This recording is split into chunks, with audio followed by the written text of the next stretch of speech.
प्रमुख माननीय श्री तुषार जोशी साहेब आणि सन्माननीय डॉक्टर प्रकाश गुरव साहेब या दोघांच्या शुभ हस्ते हा वैद्यकीय उपकरण वाटप कार्यक्रम इथे या ठिकाणी यथोचित सन्मान संपन्न होतो।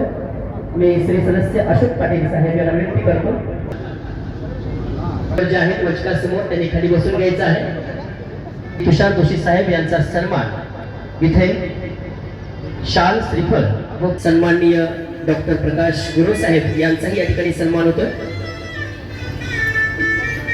श्री सतीश हिरवळे साहेब यांना विनंती करतो त्याने रुग्णालय सांगलीचे अधिष्ठाता माननीय श्री सतीश हिरवळे साहेब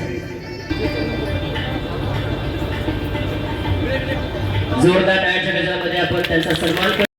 माफ करा काय झालं नेमके बरेच 2-3 मीटिंग्स लागल्या लागोपाठ त्यामुळे थोडं जरा मला इथे इच्छा असूनही कमी वेळ त्याचा आला नाही जास्त नाही तर मला थांबायला आवडलं असतं परंतु 2-3 मीटिंग लागोपाठ आहेत आणि ऑलरेडी उशीर झालेला आहे त्याच्यामुळे मला लवकर जावं लागतंय।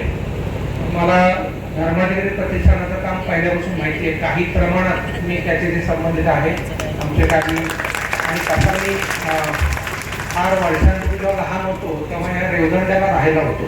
माझे वडील झडपीमध्ये सातारा रायगडमध्ये नोकरीला होते त्यामुळे काही प्रमाणात संबंध आहे।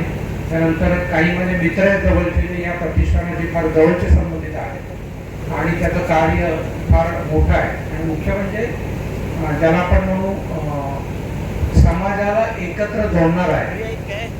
कधी कधी काय काय संस्था वेगवेगळ्या प्रकारचं काम करतात खऱ्या अर्थाने मनापासून काम करणं मुळापासून काम करणं आणि गरजूंपर्यंत पोहोचणं अशी मोठी संस्था आहे। म्हणूनच हा एक मोठा वटवृक्ष झालेला आहे मला माहिती आहे प्रतिष्ठानाचा आणि त्याचं कार्य फार मोठं आहे आणि या कार्यक्रमाला उपस्थित राहण्याची संधी मिळाली ही मी माझ्या भाग्य समजतो आणि आपण बोलून जो सत्कार केला सन्मान केला त्याबद्दल मी सर्व आयोजकांचे आभार मानतो आणि दिलगिरी व्यक्त करतो की पूर्ण या कार्यक्रमाला मी थांबू शकत नाही वेळेच्या अभावी। धन्यवाद। जय हिंद जय महाराष्ट्र।